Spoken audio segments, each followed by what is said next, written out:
What real man calls women whores? All your fans were born in 2004. Crack boy one, you fiend sore. Right, everybody, what is the crack? It's Dylan from Mabfield here. So another episode of the Mabcast, and I'm joined by Jack. How's it going? So yeah, we've got another non-guest episode. Lots to talk about. I mean, everybody knows about Versatile, but for people that haven't, we'll touch on it after we do some track reviews. So yeah, let's get into it. Yeah, sure. So first up, we've got Vacate by Denny Valentino. Valentino, yeah. It's a pretty catchy hook. Yeah. Nice little sort of summer beat. What are your thoughts on it? Yeah, I mean, I've heard some other stuff from him before, and it sort of follows in a similar vein. Catchy, it's short, it's only 1:39 minutes. So I guess it's one of them things, it's supposed to be a summer bop kind of thing. You know, it's sort of got them island vibes. Nice sort of weird melody in the background as well. But sounds a little bit like steel drums or something. Yeah. I think it serves its purpose. You know, it's not going to be a track that's remembered, you know, in its discography for years or anything like that. I think it was simply to get a summer bop out at the right time. Yeah, I think there's the lyrics are like pretty serviceable. There's nothing like crazy interesting going on. No, but like something easy to have on, like in the background almost, or just like a nice little vibe to it. Yeah. But yeah, I kind of want to see him put out a project or something. I've seen him feature in a couple of things like Timmy Rose and stuff like that, and I want to see some more substantive stuff from him, maybe, like, because after this track and some other ones, we know that he can do this, but it'll be interesting to see what he releases after this, I think.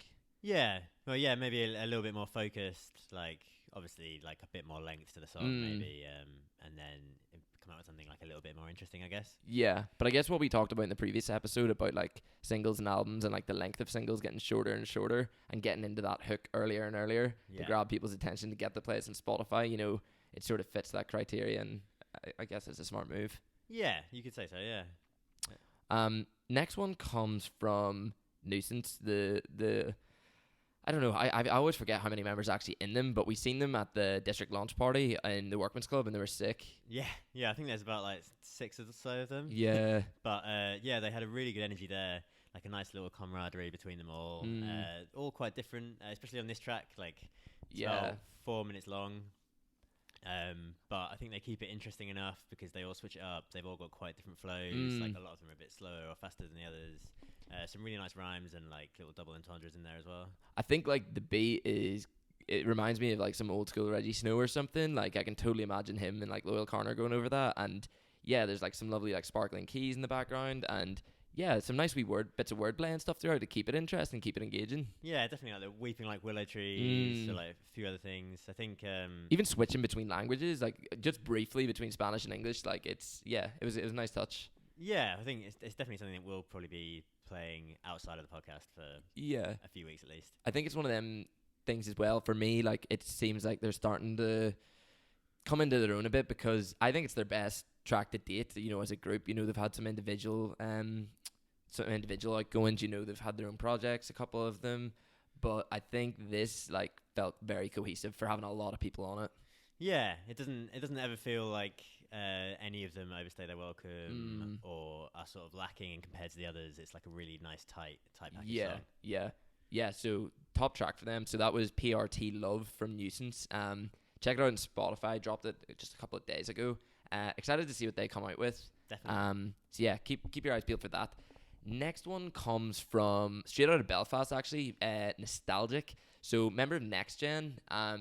Same group that has the likes of Tanaka, Jordan Adetunji, Dina Anuska. So they're doing some bits in Belfast, but the track's called Two Minds. He dropped an EP recently, dropping a single after, so he's been busy. What did you think of it? I thought it was cool. Yeah, it's like a really sort of like gloomy, stripped back trap beat. So there's not very many elements to it. Yeah. But I think it's nice. Yeah. Yeah. Simplistic. Like it sort of tells you that you don't need to go over the top with a lot of the stuff as well. Yeah, I think he's like pretty confident in letting his voice and like lyrics do the talking. Because there isn't much to the beat. Not in a bad way, but I think it works. It's quite a nice sort of like simple track. Yeah, like he has to carry himself well on it, because you can't really hide on that sort of thing. You know, there's not a lot of layers to the production that are gonna, you know, you add a little bit of depth to it, I guess. Yeah, definitely. I think I'd just be interested to hear him maybe explore that sound a little bit more. Yeah, like maybe focus on the lyrics a little bit more, and then bring it a little bit harder, so that you can sort of compensate for the stripped back a bit darker beats. I get the impression that this is the kind of thing that was designed to be played live. You know, just like the beat will bang in the background, and it's just sort of like center stage, focus on him. And yeah, like again, the element of simplicity, kind of the way that Valentino had done it as well, is like so key to this, and it works well. It works well. Yeah, I think it's really easy for like a lot of people we get sent in to sort of overcompensate with like a really hard beat or anything. Yeah. Where it feels like he was a bit more confident in himself as an artist. Yeah. I think you have to be able to do that. If you're not going to use a lot of different effects and stuff throughout. But yeah, we're keeping the reviews a bit shorter this week. We're keeping the episode a bit shorter. We just want to talk about what's been going on, really. I mean, it's been pretty wild. I mean, for people that don't know, there's been a lot of controversy surrounding Versatile. Now, if you've been on Instagram, Twitter, you've seen people posting, people retweeting, people arguing as well. Now, Keelan Coffey, a mate of mine, actually did a really succinct article on Sold Out, sort of encapsulating the whole thing that had happened. Yeah, I think if you want a summary of events so far, I would say probably go and read that article. Yeah. He pretty much nailed it, in my opinion, anyway. Yeah, definitely. But what is your opinion on it, would you say? Well, so for anybody that doesn't know, basically they've sold out the 3 Arena, first Irish rap act to ever do that. That's a huge feat. You know, I don't know the exact numbers, but you know, it's thousands of people, you know, come to these arenas to see people play. It's not been done before. So they're kind of shining the torch for rappers in Ireland in that sense, and their controversial lyrics from a past song have been dug up, and they've not even responded to it. Now, they're quite misogynistic, which is... Well, they have responded. Well, yeah. In a completely, like, bullshit, flippant way. Yeah. Basically, they put up a photo of them, like, just sort of yawning at the camera with, like, a quote from Scarface about how, like, you want to paint people as the villains. Or, like, you need us to be the villains, basically. It just comes across really childish, but basically they had a song that was really misogynistic, quite racist, and yeah, it just like people have dug up the lyrics, and basically it's not great, it's not good, and people are saying, you know, it's from 2 years ago, it's from a song Dublin City G's, but I don't really think that the fact it's a while ago and the fact that it's like a joke or whatever, you know, compensates for how bad it is. No, I think that's been the main defense, hasn't it? That it's satire, you know, it's a joke. Like they've got some black girls in the video. They're characters, you know. They're just sort of playing these sort of like mean characters they have in like other songs like Ketamine. Yeah. But I think it's just a tired like non-existent defense, really. It's not satire. Like what is it satirizing? Yeah, no, I know. It's strange, but like I think the main thing is that people are saying, you know, these are the people that are essentially representing Irish artists abroad, you know, in the genre, and you know they played Longitude, they played Electric Picnic. They're going to be selling out this arena, and Americans, you know, or people outside of Europe or people within Europe or whatever outside of Ireland are looking over and thinking, oh, these are the main guys. And then this is probably one of the first songs that comes up, and that's what you're seeing. Yeah, well, I don't think any other Irish acts are really close to selling out the 3 Arena at the moment. I mean, we were trying to discuss this before. We were like, who's the next closest Irish artist, hip hop artist that would sell it out? And like, the other bigger artists, like, you know, Jeff Fires and Kojak and stuff, are nowhere near being able to do that. No, definitely not. I think that's part of it as well. I think another defense from some of their fans or people has been that, oh, it's just because they're selling out the 3 Arena, like you're just jealous of them and trying to bring them down. But I think that is the point that they're selling out the 3 Arena. Like it's like you said, it's like it is the spotlight. Like no one wants to see an artist given that platform when they don't use it positively, essentially. Yeah, exactly. Especially when they've got such a young audience, mainly. Like we've seen it at Longitude when we went to see them. Well, we didn't even see them. We walked past and it was like 40,000 like 16-year-olds like screaming, all dressed up like them. And like, don't get me wrong, you know, these kids quite often. They're young, they're impressionable, you know, they're still learning, so you can kind of give them a bit of a ball when it comes to that because they're going to be, you know, learning and growing and stuff like that. But you see, these guys are, 23, I think, and this was 2 years ago this song came out, and it doesn't seem like they're making any effort to address the fact that it's what they've done is, like, really bad. Yeah, but I think like younger kids, like they love that kind of stuff. Like, oh, it's a bit taboo. Like, oh, they put out this post where they're giving the finger to the camera. Yeah. Like, that's great. Like, they're fighting the system or whatever. It's kind of like the whole thing with like Tyler and Odd Future before that Keelan actually talked about in the article, and also like the likes of 6ix9ine and these other controversial people who are doing things that are, you know, a bit edgy, or, you know. Yeah, like when everyone was kids, you've all laughed at like maybe some homophobic jokes or whatever because you thought it was a bit taboo again, or like something that your parents wouldn't be into. But I think it just normalizes that kind of like language and rhetoric about like black people and women. Yeah, it's and don't get me wrong, like rap is already a super misogynistic genre, but if you're just blatantly bringing out like these racist comments and stuff as well, and then when people call you out on it, because like the Irish Times have even, you know, chipped in on it as well now, it's like it seems it's the arrogance about it is what really pisses me off. It's the fact that they think they can just, you know, post this like photo of them yawning, and even they were taking the piss out of Erica Cody when she called them out on it by posting like her advert on their story, and it's like, well, thanks, you're just giving her more spot. You know, you're just showing her advert and giving her a bit more exposure. It wasn't even funny what they did. Like, it's ridiculous. I think it's just proved that they don't really have a leg to stand on. No. There is no defense. I think it's even proved that people are saying, oh, it's a couple of years ago, but I don't think it matters. It's like we were saying that maybe if they'd come out with a serious response, apologized, said they weren't going to play that song, or like cut out that verse from the song, and like put out a bit of a message to their fans, I think most people would probably be fine with it. Because I think it's that whole thing with cancel culture where I'm not too sure where I stand on it, but basically if you just don't give people an opportunity to, you know, change and like even, you know, apologize, I don't think that's great. But they've basically been given the opportunity to apologize, and they haven't taken it. 'Cause I think that is their image. Like they try and say sort of like offensive or like cross the line with some jokes, and like I'll admit I thought Ketamine was quite funny when I first watched it. But you know, if they'd said, "Oh, we were just trying to get a reaction. We've gone too far. We're sorry. This was a couple of years ago," I think I probably would have accepted it. Yeah, but they've just completely just like laughed in the face of anyone that has any problem with it, especially like, you know, the black community that's complaining about it.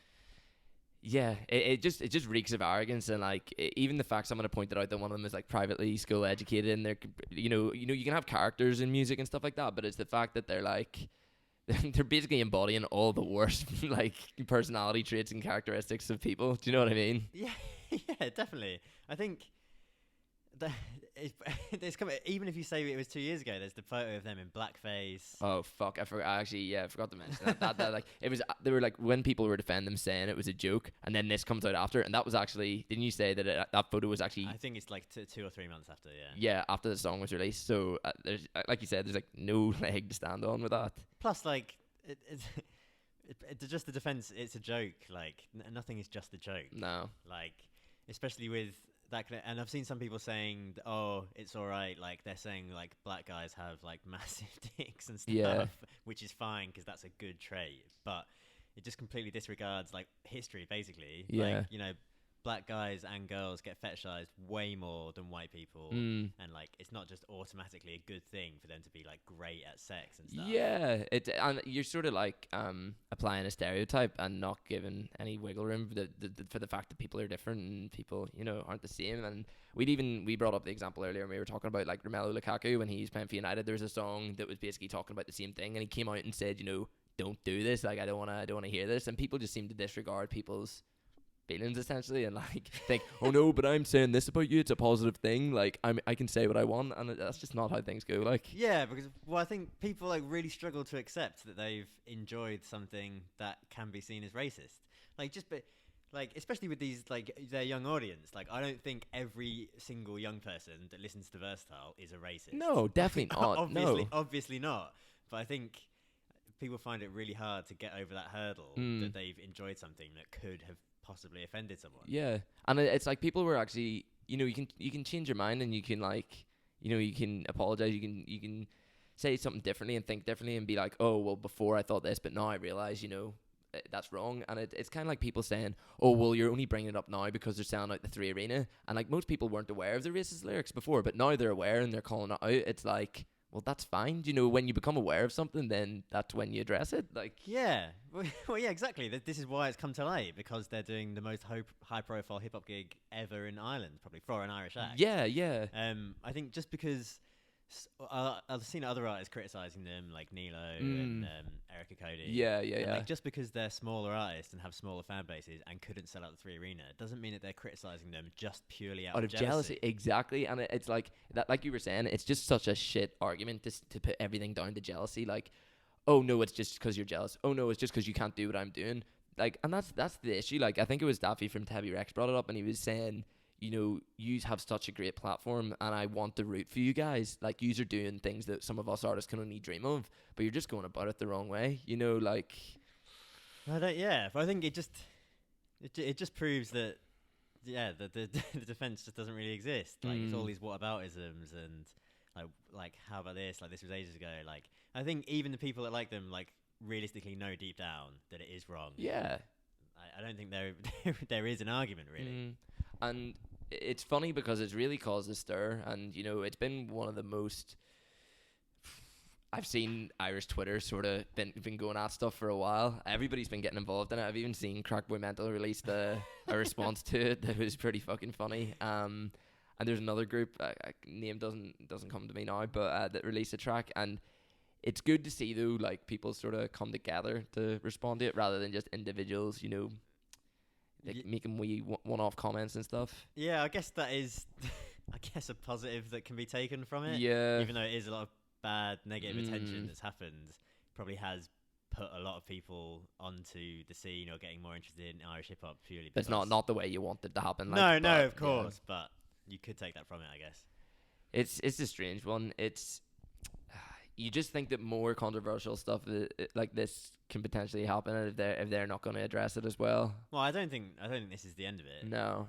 Especially if they don't address it. I don't think the Irish Times picked it up. I think eventually other big like news companies will pick it up. Like, if they don't apologize, then it's just going to follow them forever. Yeah. Strange. It almost like feeds into their character and whatever they're doing, because you know they're playing themselves as like the bad guys, the villains, like we said. Yeah, like you said, I don't think we've heard the end of it. There's gonna be more coming out of this. Yeah, I don't know. It's just kind of draining to think these are the guys that are sort of representing what's going on here. You know what I mean? And there's so many more deserving artists, and that isn't like just the argument we're putting forward. You know, that it's like, oh, they don't deserve it as much as someone else. It's just that they're being pricks, and it's a shame that other people that are doing something exactly. It's not a good example the platform. And I'll tell you, I would absolutely hate to be their label team right now. Yeah, I think it's. Do you know what though? It's just this arrogance they have about it that makes me think that they're properly lapping it up and enjoying it. You know, I'm sure they are. Yeah, that's the whole thing. They obviously like really like being offensive and like pissing people off because they know it's going to get them attention. And it's interesting because we even said before that there's like record labels that are actively searching out controversial artists because they already have like hype and stuff around them, and they're going after them, signing them, and then they can like make them more popular off the back of it.